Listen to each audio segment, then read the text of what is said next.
If you're new, press the bell icon to get the latest notifications.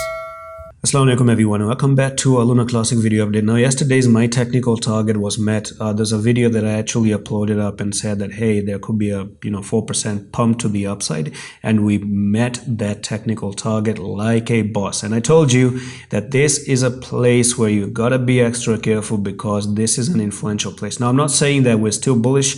My comment on this one remains that you had this sideways movement move to the downside and you're still looking for that 11,600. At least you're looking for that. On the weekly bear flag, you're still looking for this lowest part of 9,800, regardless of actually making this move to the upside. And I actually told you that there was this pattern on the 1 hour time frame I was looking at. I was expecting a lot of altcoins to make like a 4% move, but they actually did not do any of that. So yesterday's update on Luna Classic was met perfectly, and we also got a little bit extended to the upside as well. So this was the pattern right there. Move to the downside, came up here, break up, came down, boom, push to the upside as well. And then from here, move sideways, made some sort of a flag right there. I don't know if the flag technical target is met. Let's see. So we could be taking the top to the bottom. Is there another technical target coming in? We could actually see Luna Classic moving to even 15,000 because that's where you have this technical target for that. But finger crossed, it could not happen because once again, some targets actually show up. But the reason why, and this is actually a very good topic to talk about. Now you might say that, hey, we moved up, we moved sideways, it's supposed to come somewhere to 15,000, right? I mean, one can say, hey, can I trade this small push, maybe a scalping opportunity for that 4% move up? And then I say no, because some people used to even wonder, why does a coin show the technical target to the upside but it doesn't actually make it to the upside? Here's the answer to that one. Okay, let's dive into the weekly. What are we looking at, by the way? Before we go to the weekly, we're looking at the 1 hour time frame. Okay, and when you look at the 1 hour time frame and diving into the weekly, what's the heaviest time frame on the scales? The heaviest time frame on the scales is the weekly, because the weekly has so many information compared to 1 hour time frame, right?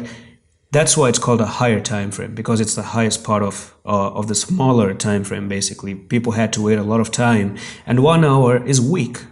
So you, on the weekly, you made it to the downside, you made a bear flag, and then you pushed to the downside, and you're looking for that bear flag technical target to 9,000. Okay, pretty simple.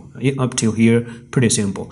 So when you have a bearish pattern on a higher time frame like this that actually wants to drop down, it makes it difficult for even the 4 hour time frame pattern to play out.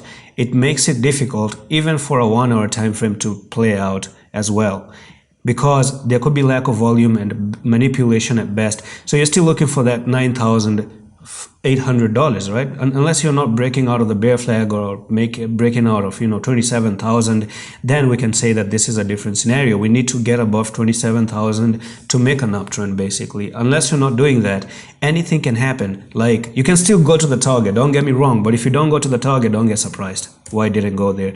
Now the best example is that, okay, let's compare two things. You have this 1 hour pattern, right? You had that 1 hour pattern, and the technical target was met. I wasn't expecting it. I didn't take Luna Classic trade. Yesterday on the signals, I was trying to take this trade on NEAR. Okay, so I took NEAR because this one had almost the same pattern as well. So this was your resistance there, you try to move down, you push to the upside, and I actually saw this was a very clear break and a retest, perfect break and a retest. But then again, it failed to move to its target nonetheless, even though you can see how many times it perfectly retested, and unfortunately again the trade didn't work out. Why? And why? Oh, why did it happen? Again, diving into the monthly, and this is where you have your answer.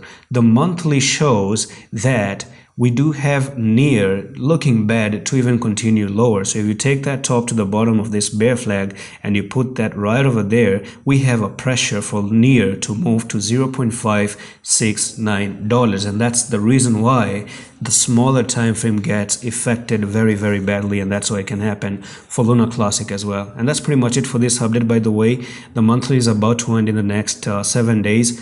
I think in the next 7 days, I'm just going to leave you with this. Be extra careful with any coin out there, not even Luna Classic. So don't start to bash all Luna Classic. It's not only Luna Classic. Every coin right now is looking to go down at least 50%. And that's pretty much it for this update on Luna Classic. I'm going to see you the next one. Allah Hafiz.